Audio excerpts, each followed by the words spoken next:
Probablemente extrañe a muchos de ustedes, queridos oyentes, que nos apliquemos a un tema que podría parecer aleatorio, que podría parecer nada conectado con las realidades del presente.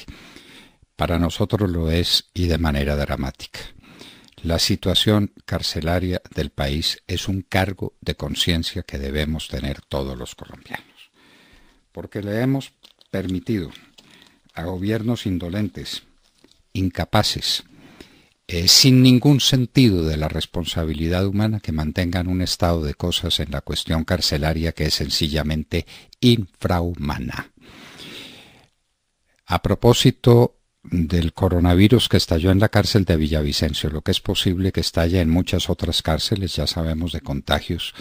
En la cárcel de La Picota, que son pocos por ahora, son 5, pero de 5 se pasa a 50 y a 500 con muchísima facilidad. Desgraciadamente, esa es la condición de este virus maldito. Pero a propósito de eso, hemos visto las escenas de la vida en la cárcel de Villavicencio. Y eso es inhumano. No podemos convivir con eso tranquilamente. Y saber además que muchos de esos presos ni siquiera han sido condenados por los jueces, sino que su proceso se encuentra en etapa instructiva o en etapa de juicio. La sentencia falta todavía. Eso es más doloroso. Probablemente sean culpables, pero probablemente no. Lo cierto es que culpables o inocentes, los seres humanos que están en las cárceles no merecen ese tratamiento que les está dando el Estado colombiano. El presidente Pastrana inició la construcción, un proceso de construcción importante de algunas cárceles que con el presidente Álvaro Uribe culminamos, como la cárcel de Cómbita, por ejemplo, como la cárcel de Girón, como la cárcel de La Dorada. Esfuerzos grandes en aquellos momentos de penuria extrema, pero había que cumplir al país. Y luego vino la gran tarea del ministro Sabas Pretel, a quien no se le reconoce esto ni cosa alguna, porque simplemente fue motivo de una sentencia infame de la Corte Suprema de Justicia que lo condenó a un proceso carcelario que de ninguna manera merecía. Pero pongamos eso al margen. Lo cierto es que Sabas Pretel adelantó un proyecto de construcción de cárceles absolutamente ejemplar. Cárceles para más de 20.000 reclusos que pudieron absorber una población que crece vegetativamente y una población carcelaria que, por desgracia para nosotros, crece más que proporcionalmente al crecimiento de la población. Y Juan Manuel Santos abandonó eso por completo. No le interesaba, los presos no votan en general, casi ninguno vota. Allá no tiene deudos políticos, ni tiene quien represente sus intereses, la manera como él vivía y veía la situación del país. Y ese fue un proceso de muchos años.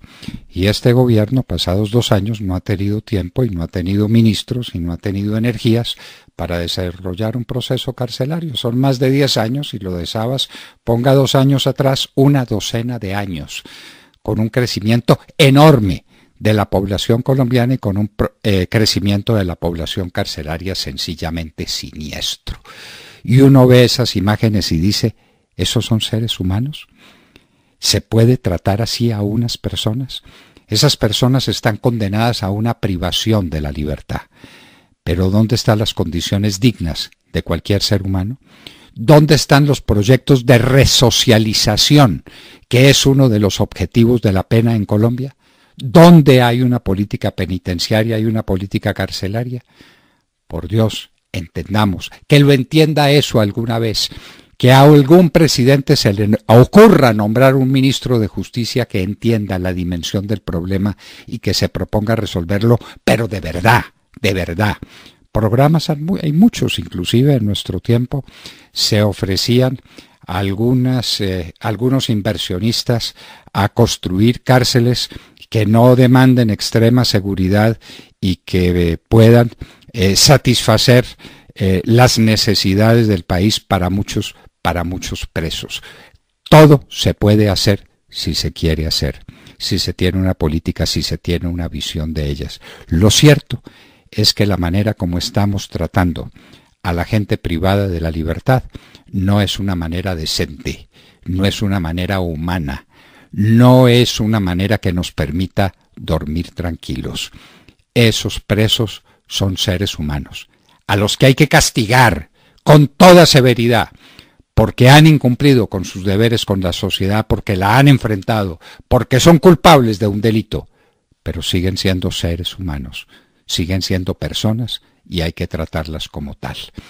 La tragedia de la cárcel de Villavicencio, que muy pronto se va a extender a la cárcel de La Picota. Empiecen a esperar o esperen para muy pocos días o para muy pocas horas noticias demoledoras sobre lo que puede ocurrir en la cárcel de La Picota. Pero multiplíquelas por ahí, viajen por el país y miren de cerca esa realidad afrentosa que nadie ha querido mirar. Algunos ilustres abogados penalistas y criminalistas han dicho, por Dios, esto no puede seguir sucediendo, esto no puede seguir pasando así. Y está pasando, y eso hay que corregirlo. Y en medio de todas estas desventuras, pues hay que agregar esta otra, que la pone de presente precisamente la circunstancia que estamos viviendo. Tal vez si no hubiera ocurrido lo de Villavicencio y no hubiéramos visto esas imágenes, estaríamos durmiendo tranquilo.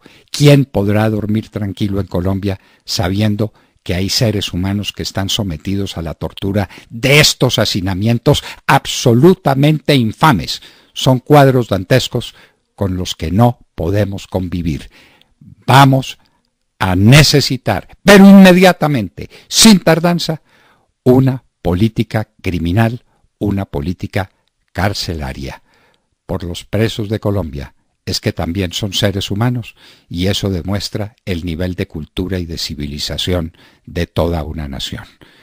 Hay que desarrollar ya una política carcelaria que está en mora desde hace más de 10 años.